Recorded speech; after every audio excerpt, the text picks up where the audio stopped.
జీర్ణక్రియ మెరుగుపరుస్తుంది. బొప్పాయిలో పాపేన్ అనే ఎంజైమ్ ఉంటుంది. ఇది ఆహారం సులభంగా జీర్ణం కావడానికి సహాయపడుతుంది, మలబద్ధకం తగ్గిస్తుంది. ఫైబర్ ఎక్కువగా ఉండటం వల్ల కడుపు శుభ్రంగా ఉంచుతుంది, రోగనిరోధక శక్తి పెంచుతుంది. విటమిన్ సి ఎక్కువగా ఉండటం వల్ల ఇమ్యూనిటీ బలంగా ఉంటుంది, చర్మం ఆరోగ్యంగా ఉంచుతుంది. బొప్పాయి తినడం వల్ల చర్మం కాంతివంతంగా మారుతుంది. మచ్చలు తగ్గించడంలో కూడా సహాయపడుతుంది. బరువు తగ్గడానికి ఉపయోగం. తక్కువ క్యాలరీలు, ఎక్కువ ఫైబర్ ఉండటం వల్ల బరువు నియంత్రణలో సహాయపడుతుంది. కంటి ఆరోగ్యానికి మంచిది.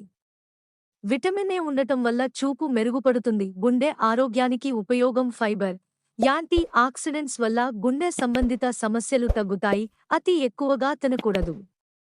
ముఖ్యంగా గర్భిణీలు పచ్చి బొప్పాయి, పపాయ తినడం తప్పుకోవాలి. గమనించాల్సిన విషయం, హైబ్రిడ్ బొప్పాయి కాయలో ఎటువంటి పోషక విలువలు ఉండవు. సహజ సిద్ధంగా నాటికాయలోని అన్ని పోషక విలువలు ఉంటాయి.